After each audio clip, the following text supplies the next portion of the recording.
Hello, everybody. Thank you for coming to Mind's Eye Visual Guitar Methods, where we teach some guitar in this visual kind of way, as you already know. So, today, what we got set up for you is a lesson that is about uh, harmonic analysis, how you can do that. You'll see the value of learning some music theory and how you can apply it to your own interpretations and figure out things for yourself and maybe also explore a little jazzy progression here. So, to start with, I'm going to set a timer because I like to, as you guys know, I like to explain things a lot, and that can lead me to some really long lessons. So, I'm going to try to go faster on some things if I got a timer clicking away the moments that make up a dull day. So, what we got here is this jazz progression that you might have heard on my old introduction to the channel. I had this little jazzy progression here. I'll play through it really quick.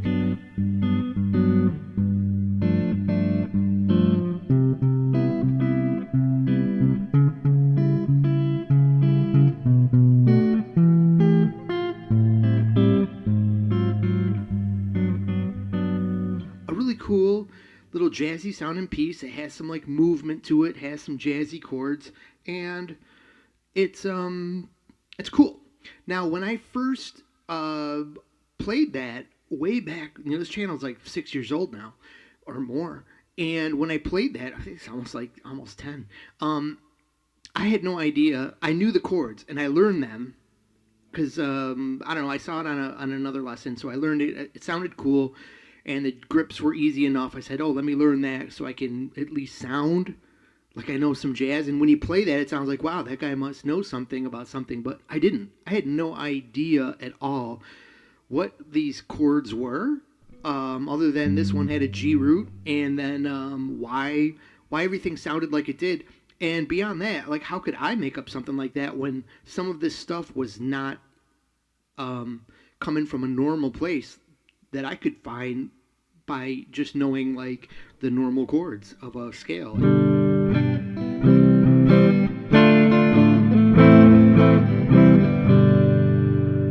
Overdrive. A little loud sound happening there. So I did recently say to myself, hey, remember that old progression?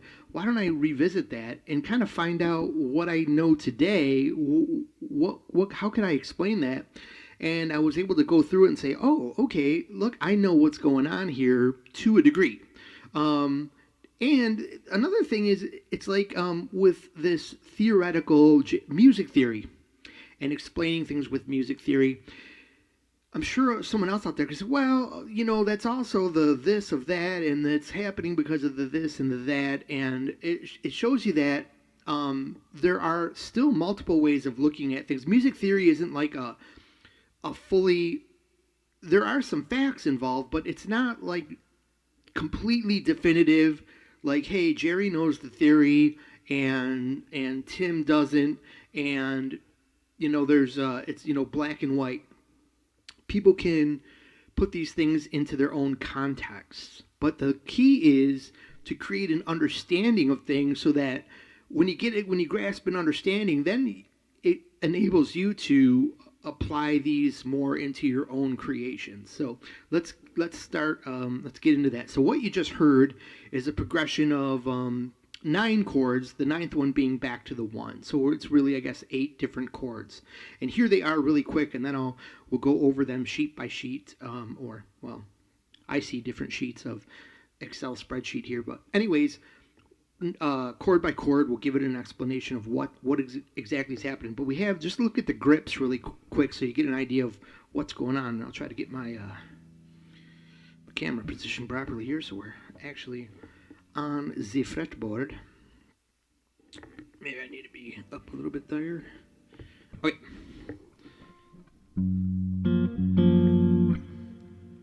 I was down 1 fret, and I'm still not liking where my camera is because I want my guitar to be here, and I'm off screen there. So let's move this over. And my Adam SQ got pissed off there. Looks like yanking that cable, and that cable in the back of that thing is not very happy. Okay. Presonus in your Atom SQ, which has been kind of quirky. So we got that. Chord number 1, going to chord number 2.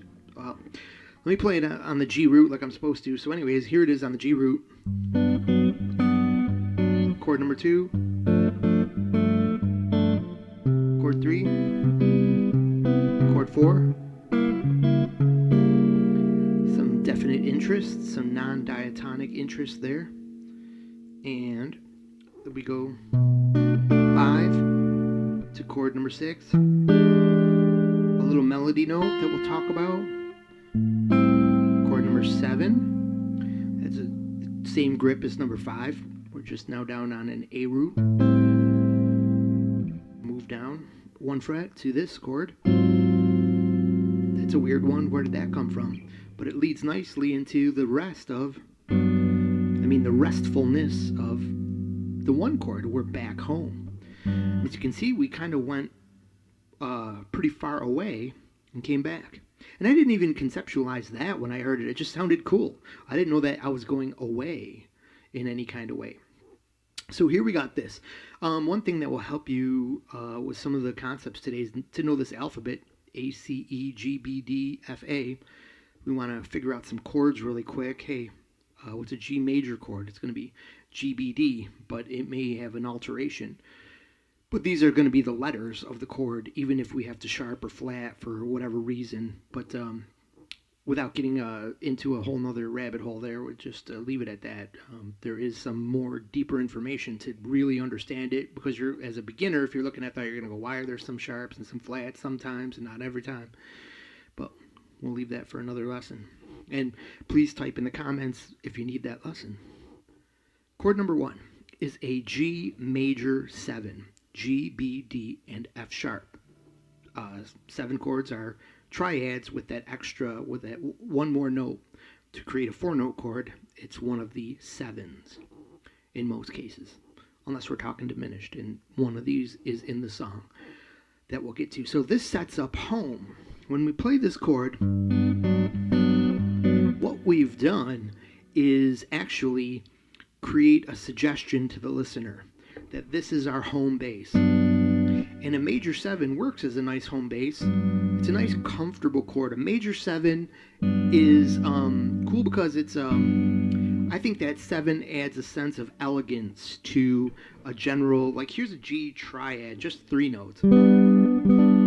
It's simple and happy like a major chord. When you add that major 7, it's got quite a rub against the root because it's only 1 fret away, but there we are with a nice elegant. It gets at elegance, meaning that if we flat that 7, we get like a party sound.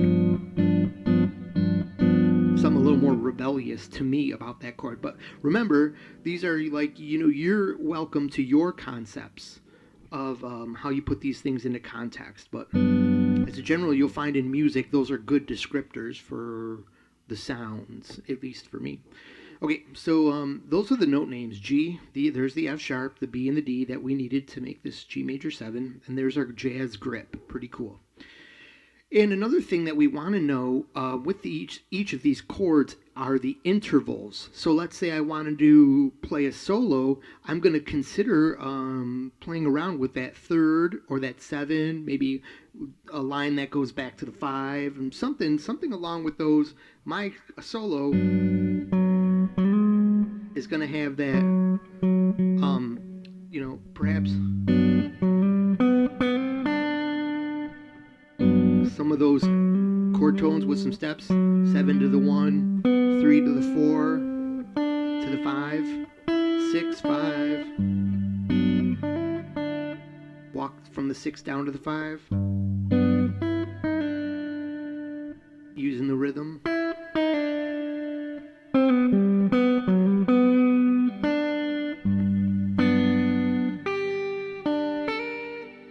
That didn't sound good because that was a flat 3rd on a major 3rd.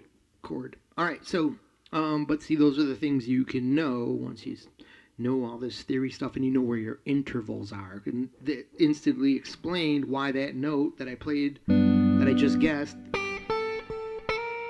didn't sound that great over a major 7, because it's not really a bluesy based chord, a chord that you'd probably would, even though you can play a major chord and put some blues over it, you're going to probably do that with a major triad, not a major 7th. 7th's got that strong, elegant sound that's not going to be as conducive to putting blues tricks, meaning a flat third over the third. Let's move on. Our next chord is this. So let's talk more in terms of this progression, and I'm going to get less theoretical about each of these chords. So in this progression, what we got to really think about is the chord that we're going to, okay? That's going to be this, for some reason I got a double sheet here. We're going to go to this C major 7. Now, what you want to think about right there is that, well, okay, if you know your theory, you could think, okay, well, so this is still in the key of G major. G major being the 1, and then the 4 chord in G major is a C major 7. So it's kind of the key of C. But that's kind of boring.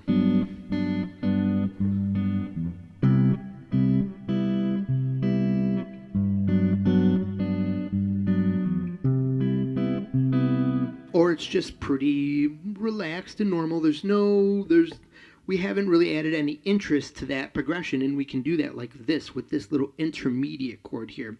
And this is how I theorized, because it kind of comes from nowhere, and you think, well, how could I make that up? Why would I do this ever? Why would I even think about this? But if you analyze songs, and you can think, hey, maybe that's not such a bad idea. So here we got this kind of not necessarily sad, but there's something serious about it, something tense about it, something lost maybe before we get to the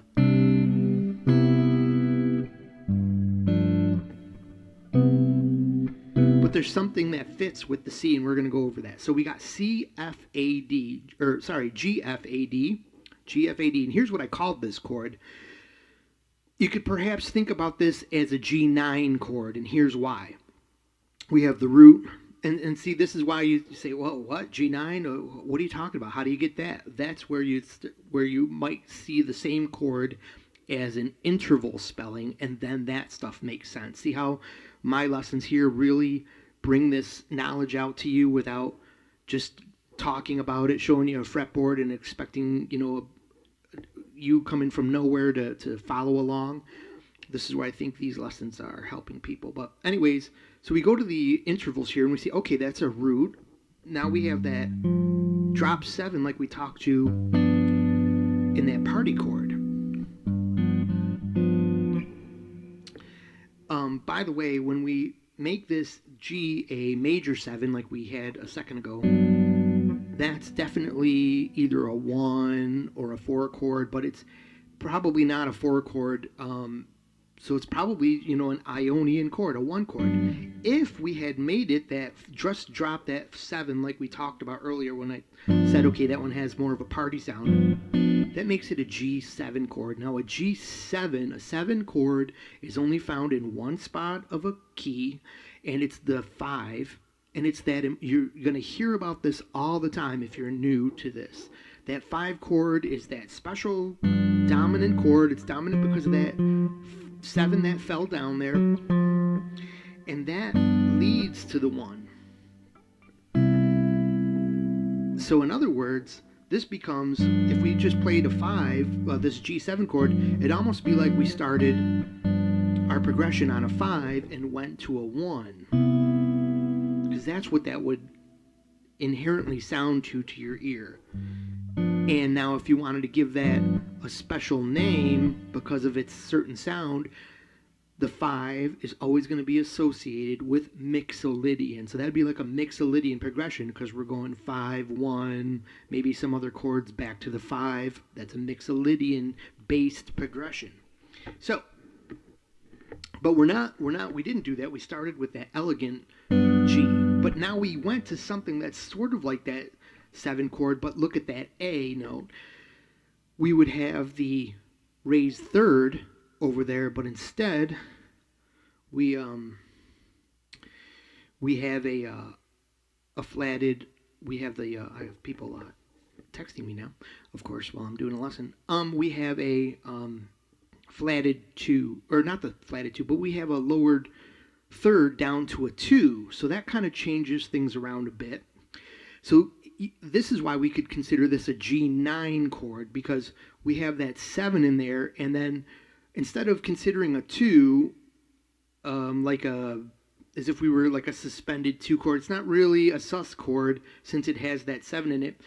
Or in jazz speak, you might just think, okay, the root is, note number 8 in a scale. A scale has 7 notes. You get back to the root, it's number 8. It's just another root. A root is always going to be a root.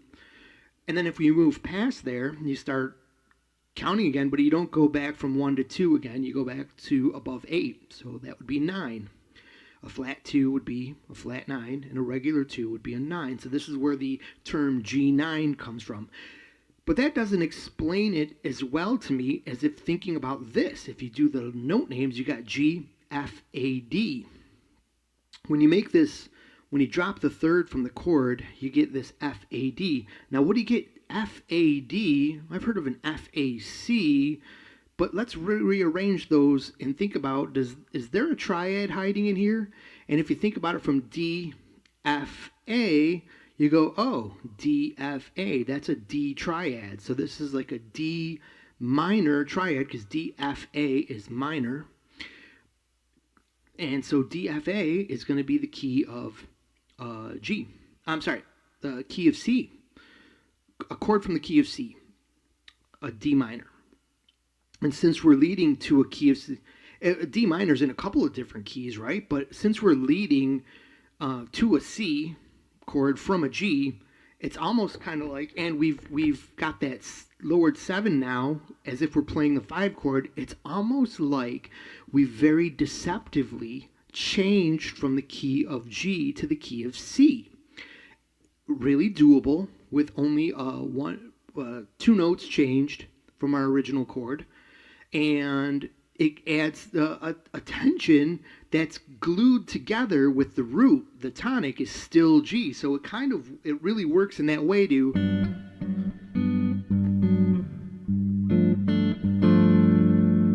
give a sense of new direction and uncertainty, which is what you're looking for in this music. It's these little subtle uncertainties that you don't realize are what's going on. When you're a beginner, if you had tried to explain this to me back when I learned this progression by just copycat and not knowing anything about it, I might not have even, I just would have thought, I don't know, it kind of sounds like that, but because you're not really listening for these subtleties, and you haven't picked up yet on how these subtleties make the music and guide your emotions in little subtle ways. So we have this uncertainty. But the cool thing about this uncertainty is it's going to lead us right smoothly into that C chord, because as you can see from this F, A, D shape, now let's just look at the shape. That shape is also a whole step up in that C major chord. So when we retain that shape, that's also like the glue that holds this progression, gives it a sense of, okay, that sounded weird, but those chords worked together. Versus like, just having a progression where you try to throw in some random chord and it just doesn't work. Like, for example, here's a very diatonic progression.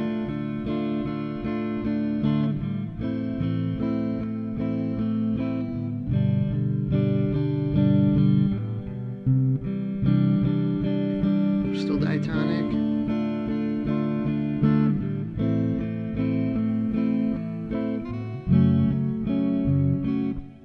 Okay, I threw in a random chord there, trying to be jazzy, and it kind of didn't work at all because there was no context, no glue, no nothing. And that's why you can't just throw any chord together and say, hey, here's jazz. I mean, you sort of could, but you'd have to get pretty advanced on a lot of techniques to do that. Where here, there's glue that you can really see what's happening, but it's not apparent when you just start, when you learn this stuff by rote. So let me see what I had written here. As it is written. So this could be considered as coming from the key of C. We went over that, like a G dominant 7 mixed with the 2 minor D. So it's like, so it's like suddenly it turned into a 5 chord and also has elements of the D minor, the 2 chord from the key of C. So it's like we went 2 to the 1, or we're on the 2 going to the 1. So it adds interest and a new direction to the progression instead of going directly to the 4. The next chord, which might be, doable, but somewhat, easy on the ear and boring. So we can see here the gray is where we were and how that slid up to this new chord shape here. So we have the C major 7. And that's pretty much all there is to that. We're on that C major 7. Now, but that's kind of like, it's cool. We've gotten somewhere. But there's a point of rest here. So now the question is, how can we get back to G with some real interest in movement? Is there any way that we could really add a slick way we could easily suddenly go into like really heightened tension and then resolve it downhill to the G? There is a way, and this is how.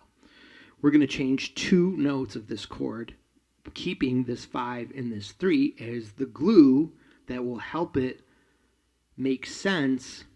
However, we're suddenly going to add in some tension here. So we go from this, it's the 4 chord in the key of G, or the 1 chord in the key of C. We went over that. A nice restful place, but it's time to change that. So we go here, and I'm going to move some sheets down here. Whoops. And how did I do that last time? Anyways. Okay, so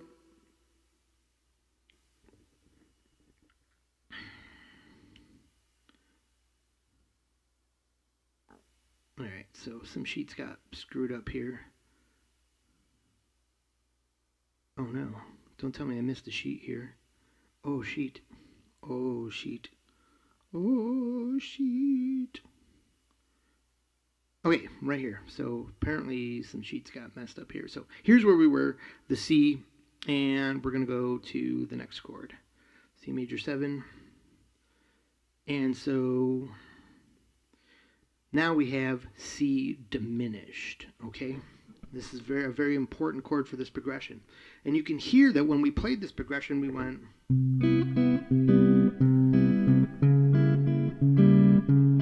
Matter of fact, let's hear this whole thing one more time explained emotionally. So we're at home bass, elegant.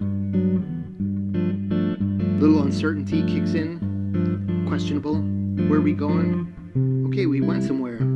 We got to that C, but we're at rest. But we're kind of moving upward, so there's like an upward movement. So the next expected chord would be up, but if we just go to like the 2, it's going to be kind of like, oh, we're just kind of boring and where are we going and this is normal. But instead we go like this.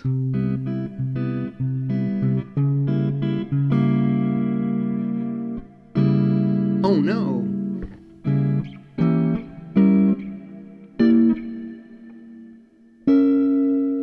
Or you've heard it like this.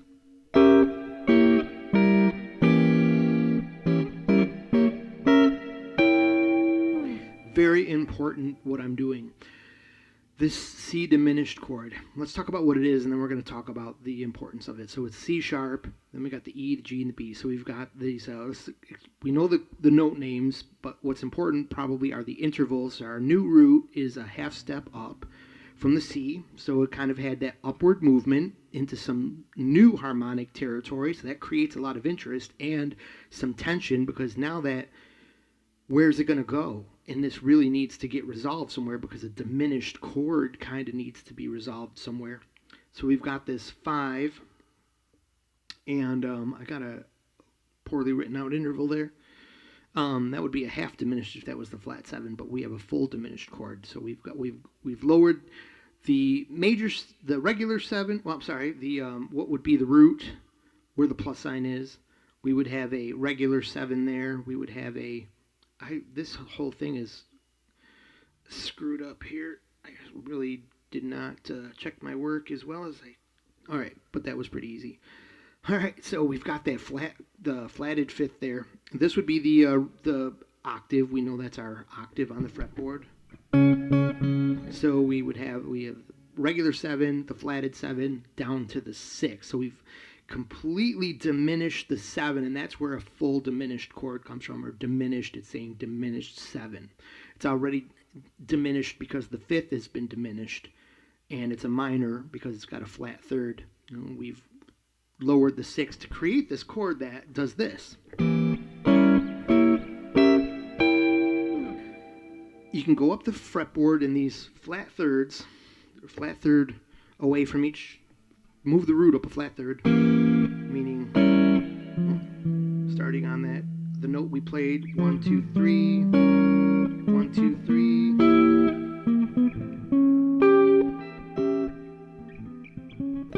So anyways, not to confuse anybody, but when you do that, all the notes, the neat thing about this chord, and it's the only chord that does this, the shape grip that does this, is that all the notes stay the same. They just juggle around. You get inversions of the same exact chord. This is the same exact four notes. This is the same exact four notes. Same exact four notes. And they give you that raised sound.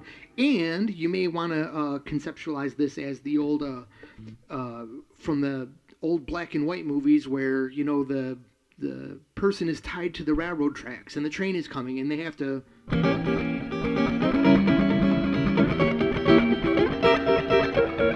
hurry up and untie the person before the train comes. You know that kind of sound?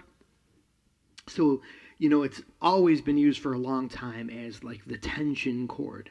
And for that reason, now there's a lot of harmonic things you can do with this chord, and you can have a whole lesson just based on what you can do with this chord as far as moving to other chords. But to explain it simply, if we take any one of these notes and move it up a half step, you can resolve to that chord from this chord. If I just play this chord here, I could resolve to this one major or minor.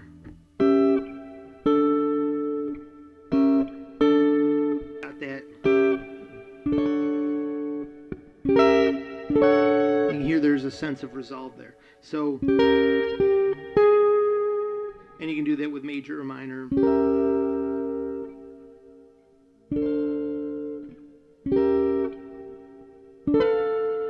You can hear that. So anyways, you can do that with any one of these.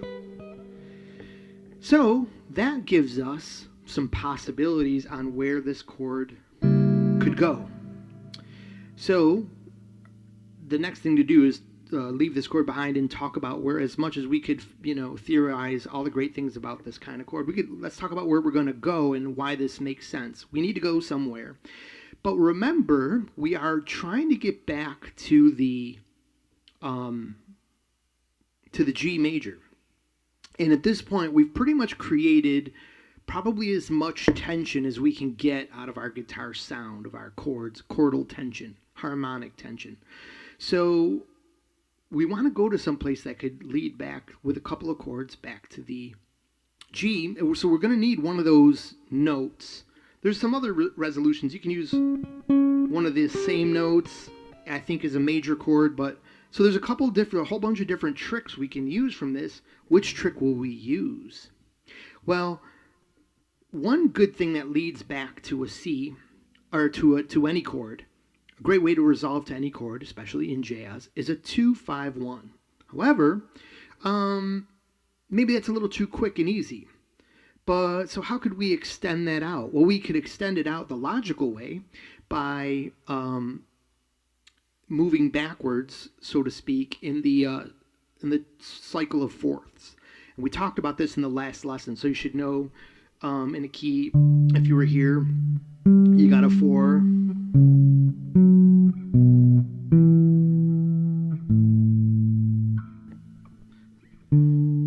And then you're back to the 1 again. So if this was your 1, this D,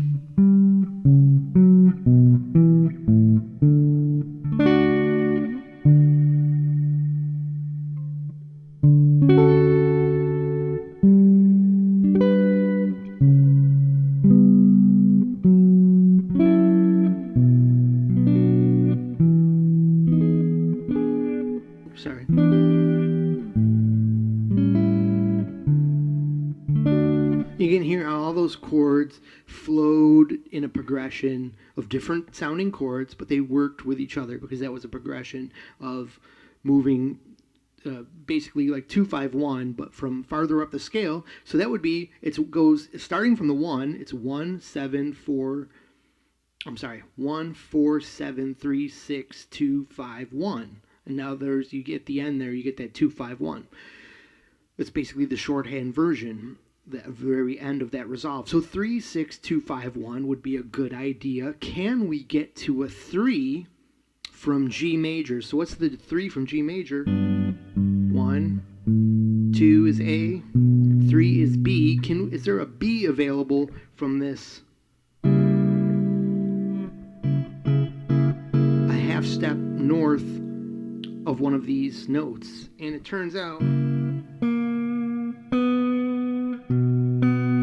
there is. So we have that. It's a possibility. Let's hear that. So if we're going to go to B minor, which we do, so this tension will resolve nicely to B minor or B major, but in this case we need a B minor to nail our 3-6-2-5-1. And the cool thing about being that far away from the 2-5, moving a little bit farther from the 2-5-1, it still won't sound like we are available to get to the G. So there'll still there will still be some level of suspense that's lowering down until we get to the G, or some tension if you want to use that word too. So anyways, let's hear this with a different kind of B chord. Hey, that sounds resolved, right? We've got that grip here, the C sharp, diminished grip to B minor grip. And that does sound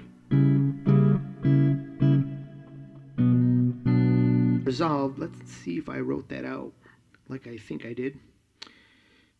Alright, so we're going to go past that. Alright, so I did. So what we can see here is from our original grip, the C sharp, E, G, B flat, we lowered, the C sharp lowers down a half step to the B. I'm sorry, it lowers down a whole step to the B. I don't know why I screwed all this up so bad.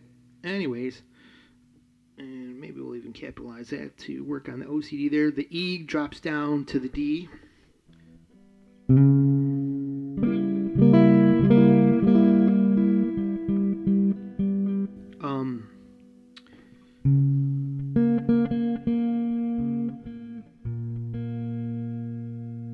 All right. So in some way, shape, or form, I have ultimately screwed this up. And yeah, so here's our E.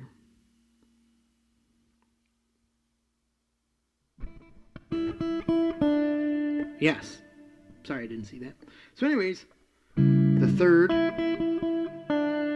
drops down to our third drops right down to the other third by a whole step, and so the G drops down to F sharp, and the B by a half step, and then the B by another whole step there. The B flat is going to A,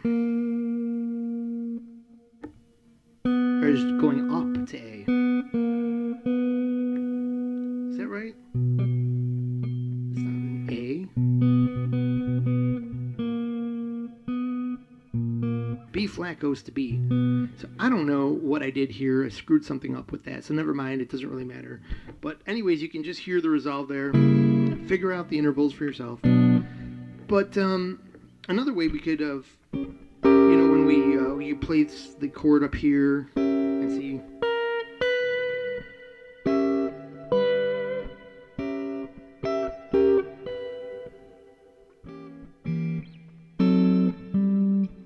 Okay, the B is the third of the G major. We just talked about that. And we're in now a 3-6-2-5-1 going back to G. So that's what happened when we went, where this chord, why it was placed in the progression. And you can kind of hear it kind of settled in somewhere as soon as some tension was resolved. But it wasn't perfectly resolved because we're on a B. We're not at our home chord yet. And it's resolved, but but it's still kind of in a progression. And how are we going to find our way out of this back to the G? So now, do we go to the 6th of G, which is E minor? Yes, because 3, 6, 2, 5, 1 would be the logical way to get back to G. However, we have to play a little trick on the listener. If we just go to the normal E in G, the E is a minor chord and maybe a minor 7 chord. But to make a 3, 6, 2, 5, 1 work better, that the starting chord can be whatever, it can be major or minor, but that 5 chord that you're going to, even though it's a 6 in this, from the consideration from the whole progression, 3, 6, 2, 5, back to the 1. In the short term, to get to the 2, it's like a 2, 5, 1, 2, 5, 1. So 2, 5, 1 to the 2, and then the 2, 5 to the 1, original 1, the G. So since we're making it like a mini 2, 5, 1, it helps to make this a 7th chord. And you say, well, gee, I mean, how would I know how to do that? And why does that work? And how come some of the rules are so loose, but they don't work some places and they do others? This is so confusing. But it's really just you could just really simplify this stuff. It's just the third. It's just one alteration. And especially you can think about like blues tricks. What's the trick in blues? Playing over a major chord. Well, soloing with the minor third, and vice versa. And so, it's a common trick to swap out the thirds for a sound, right?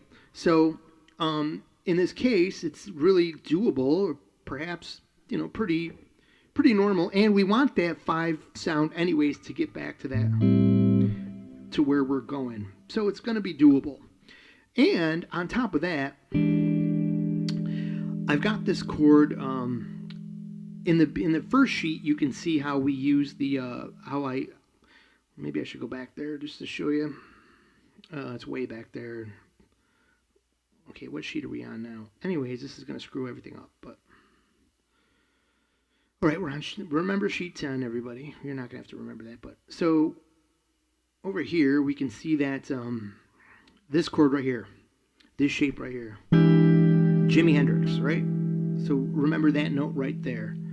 So let's get back to our sheet 10, this top note right here. All right, so it's a sharp 9. And now we remember the 9 was equivalent to the 2. So what's after a 2? A flat third. So the sharp 9 that we're putting in this chord is a flat third.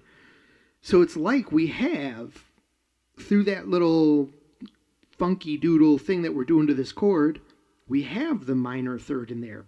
And the cool thing is the slick trick that's going on here is now we're going to inject a little melody line in this progression to kind of help the direction, because now we've changed direction. We went all the way up to this B, we started falling back to the B from the C, and we need to keep moving backward. So the melody is going to also drop.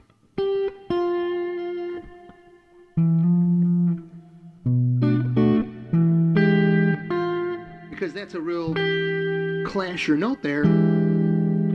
It's almost like with this we brought tension in again. Now what the heck are we doing? Well, we're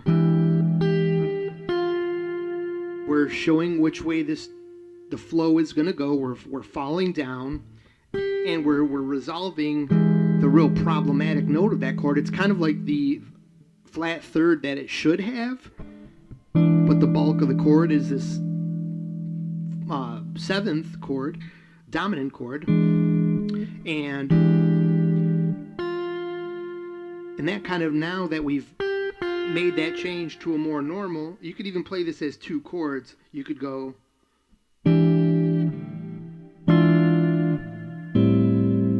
isn't that a nice progression? Nice. So that definitely, we use this other note for a very similar chord that's common to be found, this dominant flat 9 chord, common to be found in this progression, in the 2-5-1 progression. And it's a half step above the 5 that we're falling into on the A. So it leads us, our ear, right into that 2, but it with some kind of, but it's sort of where our ear is sort of thrown off to, so we haven't really caught on yet that we're, unless you're real trained in jazz, that we've walked through a 3-6-2-5-1 and we're on the 2, about to go 2-5-1. But we're going to be deceptive one more time. We've got another trick up our sleeve. We're going to spice things up a bit, and I'm going to show you. But from here, as we just talked about, we get to the, sorry, this is 40 minutes now. Hopefully you guys are still here. We've got to the this A, and since we're on this boring A chord, I'll take a moment to say, hey, if you like this lesson, please, if this is helping you out, something interesting to watch, hit the like button for sure, and hit the subscribe and the notification so you get the notifications. Leave comments, and check out the merchandise store below. It really helps. And by the way, I should have done this in the beginning of the lesson. Shout out to Steven once again. My one out of the hundreds of people who view this channel, my one person who decided that to be kind enough to buy me a coffee in the link below. So thank you, Steven D. That was really, really appreciated, and I'm glad that you find some interest in this kind of harmonic clown show that I have going on here as my guitar channel. So, okay, so we've moved to this 2 chord, pretty standard, a nice, the normal jazz grip, just like that B that we had. We've got that, where here we've fallen from this into the E of the A chord, the 5. And let's do something with the next chord, the 5 chord. What can we do with that 5 chord? We can put a pretty standard common jazz substitute chord in its place, to just kind of on one hand throw the listener off, but at the same time this substitution works great because it has a flowing nature into the original chord through the root movement, through the tonic, meaning this A is our tonic from this 2 chord. We'll drop that down to a half step. It's non-diatonic for tension, and get to the, because that's where, the 5 chord is where the tension is, to get to our 1 resolve. And this is what that, this is, I believe, called the tritone substitution.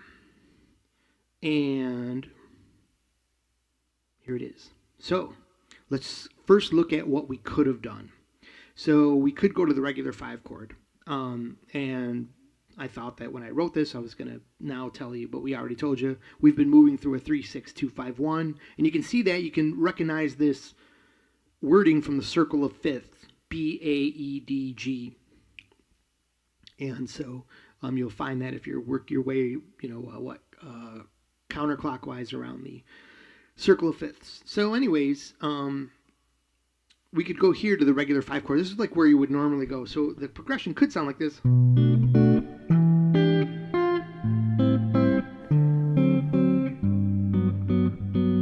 But that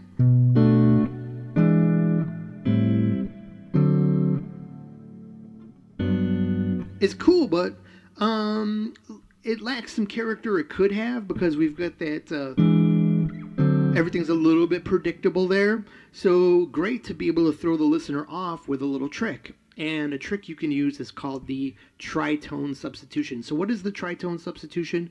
Well, let's look at the root of this chord, this D. Where's a tritone away from that? It's right here, because that movement, that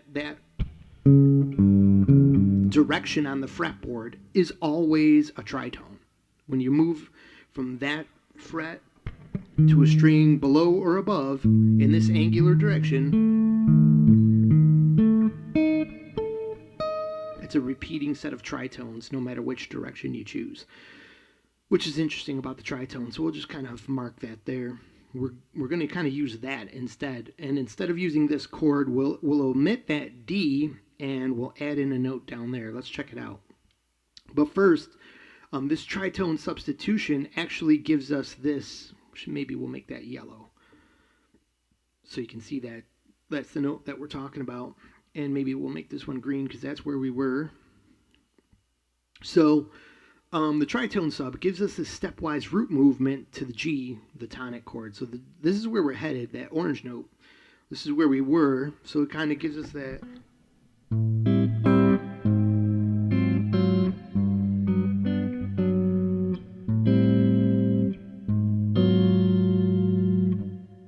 This moves we got that high melody note going back up north. So that's adds the tension because the melody direction is kind of getting skewed there for a second, but it works well.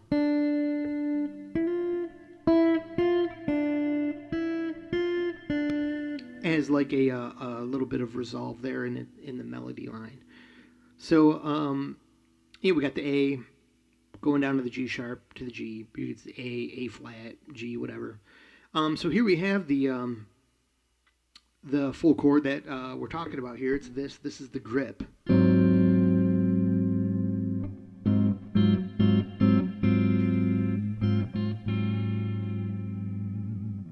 right. So we've got the root, flat 7, third, and a 13. So you say a 13. How did we get to 13? Unlucky 13. When this is G sharp, F sharp, C, and F. And who would put an F in a chord with an F sharp?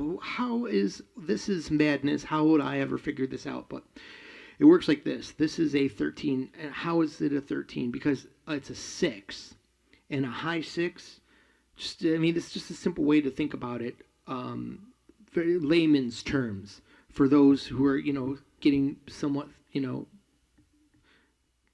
of the theory addicts that it would get maybe a little put off by some of these layman's terms explanations. But I like to make it so like someone coming from the streets of rock and roll pentatonic can understand what this stuff is. So root, flat 7, third, like normally if we were playing that's a dominant chord from a root, there's a 5 right there. So 5, sharp 5, 6. And what's a 6? 6 is a 13. So we can call this like a 13th chord. And because it's dominant, so we wouldn't call it a 7th anymore. We'll just call it a 13, G13 is what you could call this. This is what I would call it. I don't know why I said, it's G sharp 13 though, because we're on the root note of G sharp or A flat 13, whatever you want to call it, because, G sharp, A flat, and harmonic equivalents. So from here, we fall easily back to the original one, C, which I don't have a page for that because we already went over that grip. And we're back. So let's hear it we wrap up the lesson here. Now notice I put some rhythm to it too, which helps out. Some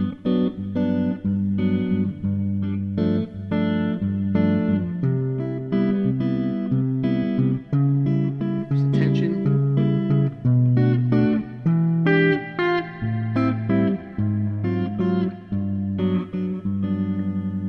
And that's how some kind of jazz progression works. Now, here's something dumb. That's probably in like 14 different jazz songs, and I can't name one of them that progression probably exists in. So if you know the jazz song that comes from, because I think that's what this was a long time ago, this lesson. I long and forgotten what they may have said this actually came from.